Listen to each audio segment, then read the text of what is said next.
Informasi penting bagi pensiunan terakhir hari ini 28 Mei 2025. 3 hari lagi menjelang pencairan gaji Juni 2025 serta pencairan gaji ke-13 yang akan dicairkan setelahnya. Ada hal penting yang harus Bapak Ibu lakukan karena terakhirnya hari ini. Kemudian yang informasi kedua terkait dengan ada dua golongan yang akan menikmati kenaikan tunjangan atau kenaikan atau yang akan menikmati skema gaji pensiunan PNS terbaru. Nah, jadi ada dua golongan yang akan menikmati skema gaji pensiunan PNS terbaru. Apakah Bapak Ibu termasuk ke dalam golongan tersebut? Kemudian informasi terkait dengan kenaikan gaji di tahun 2025.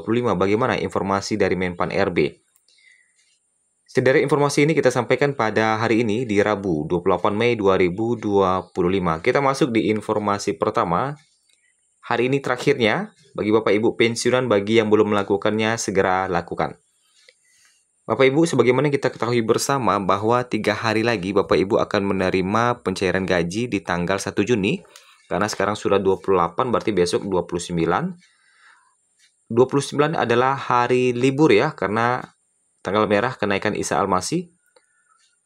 Kemudian 30 cuti bersama, 31 hari Minggu ya.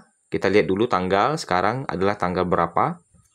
Nah, 29 ini kenaikan Isa Al-Masih, Jumat cuti bersama, dan Sabtu Minggu 31, dan satunya adalah hari Minggu.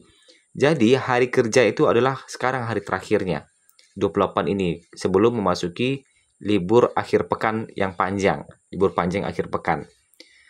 Nah, sebagaimana yang kita ketahui bersama, menjelang pencairan gaji di setiap bulannya, Bapak Ibu harus melakukan autentikasi agar gaji Bapak Ibu tidak terlambat dalam pencairannya. Nah, untuk autentikasi bisa dilakukan secara online, bisa juga secara langsung. Bagi Bapak Ibu yang bisa melakukan secara online, silahkan lakukan secara online. Dan bagi Bapak Ibu yang terkendala melakukan autentikasi secara online, hari ini adalah hari terakhir bagi Bapak Ibu yang bisa berkunjung ke kantor Taspen. Karena besok sudah libur panjang akhir pekan. Ya. Jadi silakan datang ke kantor cabang Taspen atau kantor Mitra Bayar untuk melakukan autentikasi atau hal-hal lain yang perlu diurus ke kantor Taspen atau kantor Mitra Bayar terkait dengan hal pensiunan. Jadi ini adalah hari terakhirnya.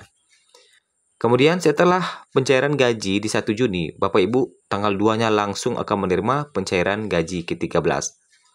Pencairan tunjangan gaji ke-13 untuk para pensiunan akan segera dilakukan dalam waktu beberapa hari lagi. Momen ini menjadi hal yang sangat penting dan dinantikan oleh para pensiunan. Informasi yang beredar menyebutkan bahwa para pensiunan dijadwalkan akan menerima gaji ke-13 paling cepat tanggal 2 Juni 2025. Kepastian mengenai jadwal pencairan ini telah dikonfirmasi oleh Taspen dan telah diumumkan melalui media sosial resmi Taspen. Untuk gaji ke-13 akan ditransfer secara otomatis tanpa perlu autentikasi. Nah, kalau gaji bulanan itu perlu autentikasi, sedangkan gaji ke-13 tidak perlu autentikasi. Pemberian gaji ke-13 ini mengacu pada ketentuan dalam peraturan pemerintah atau PP nomor 11 tahun 2025 yang mengatur tentang tambahan penghasilan bagi pensiunan dan penerima tunjangan. Nah itu ya, jadi gaji ke-13 akan dicairkan setelah pencairan gaji. Nah, untuk gaji ke-13 ini akan berpatokan kepada penghasilan bulan Mei dan tidak dikenakan potongan iuran apapun. Nah, jadi kalau gaji Bapak Ibu di bulan Mei 4 juta setelah dipotong, nah untuk gaji ke-13 nanti akan lebih dari 4 juta. Memang patokannya itu adalah gaji Mei, tetapi tanpa potongan, jadi menerima 100%. Jadi yang gajinya awalnya 4 juta di Mei, itu otomatis di gaji ke-13 akan menerima lebih dari 4 juta tersebut. Ya. Nah, itu terkait dengan pencairan gaji ke-13 dan gaji. Kemudian kita masuk di informasi kedua terkait dengan kenaikan gaji di tahun 2025 bagi PNS dan pensiunan. Bagaimana informasi terbarunya? Apakah sudah ada tanda-tanda kenaikan gaji dalam waktu dekat ini? Menteri Pendayagunaan Aparatur Negara dan Reformasi Birokrasi Menpan RB, Rini Widiantini merespon isu gaji PNS yang naik pada tahun ini. Berdasarkan informasi terbaru dari Menpan RB bahwa memang belum pernah ada diskusi terkait dengan kenaikan gaji, apalagi yang mengatakan sampai 16% dan sebagainya. Nah, jadi kata Menpan RB perlu ada diskusi dengan Kementerian Keuangan. Ya, jadi tidak bisa langsung naik 16% sekian persen, perlu ada diskusi dulu katanya.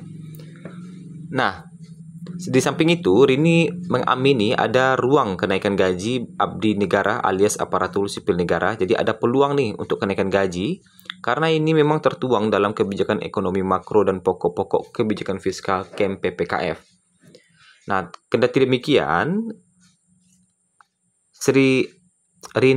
Menteri Rini tidak menegaskan rincian besaran kenaikan gaji ASN di KEM PPKF. Jadi untuk persentase kenaikannya tidak menyebutkan pasti ya. Nah, pada tahun ini belum ada pengumuman resmi tentang kenaikan gaji PNS tahun ini. Apalagi pensiunan. Jadi kita masih menggunakan aturan lama yang mana terakhir kali di masa pemerintahan Presiden Joko Widodo mengumumkan kenaikan gaji ASN sebesar 8% mulai Januari 2024 dan kenaikan gaji 12% bagi pensiunan mulai Januari 2024 juga. Ya. Nah, isu kenaikan gaji hingga saat ini masih menjadi isu semata dan masih belum ada pengumuman resmi, apalagi aturannya dari pemerintah. Jadi kita masih bersabar menunggu informasi terbaru terkait dengan kenaikan gaji ini. Kita masuk ke informasi ketiga terkait dengan perubahan skema gaji pensiunan PNS 2025. Kapan mulai diberlakukan? Ternyata ada dua golongan yang akan menikmati perubahan skema gaji ini. Pemerintah Indonesia melalui Menkyu kembali membuat gebrakan penting yang mana pemerintah saat ini merencanakan perubahan sistem pensiun yang selama ini menggunakan sistem bulanan akan berubah menjadi fully funded. Ya. Langkah ini bukan hanya bersifat administratif, melainkan akan membawa dampak signifikan terhadap kesejahteraan pensiunan. Apalagi diiming-imingi dengan dana pensiun hingga 1 miliar rupiah. Selama ini pensiunan PNS menerima dana pensiun dari APBN secara langsung setiap tahun. Namun, melalui skema baru, pemerintah akan mulai mengalokasikan dana pensiun sejak dini saat PNS masih aktif bekerja. Dana ini akan dikelola dan diinvestasikan secara profesional agar dapat memberikan hasil optimal saat masa pensiun tiba. Dengan cara ini, pensiunan tidak lagi bergantung pada keuangan negara setiap tahunnya, sehingga tentu tidak membebani APBN lagi. Ada dua golongan penerima skema baru gaji pensiunan PNS terbaru. Dalam rencana reformasi yang diumumkan Menkyu, pemerintah menetapkan dua golongan penerima manfaat dari skema baru pensiunan ini. Yang pertama adalah PNS aktif menjelang pensiun. Para PNS yang saat ini masih aktif dan akan pensiun dalam beberapa tahun ke depan akan menjadi target awal penerapan skema transisi. Mereka akan mulai mendapatkan manfaat dari dana yang sudah mulai disisihkan dan dikelola di bawah skema baru. Meski tidak sepenuhnya menikmati manfaat penuh, mereka tetap akan menerima kenaikan pensiun bertahap dari mekanisme baru ini. Kedua, PNS baru dan muda. Para PNS yang baru direkrut sejak beberapa tahun terakhir atau yang akan direkrut ke depannya akan langsung masuk ke dalam skema baru fully funded secara penuh. Dengan ini, mereka akan memperoleh manfaat pensiun maksimal karena dana pensiun mereka sudah dikumpulkan sejak awal masa kerja. Kapan mulai diberlakukan untuk skema fully funded ini? Untuk pemberlakuannya kita masih menunggu aturan resmi dari pemerintah. Karena hingga saat ini pemerintah masih belum mengumumkan pemberlakuan skema fully funded pada tahun 2025.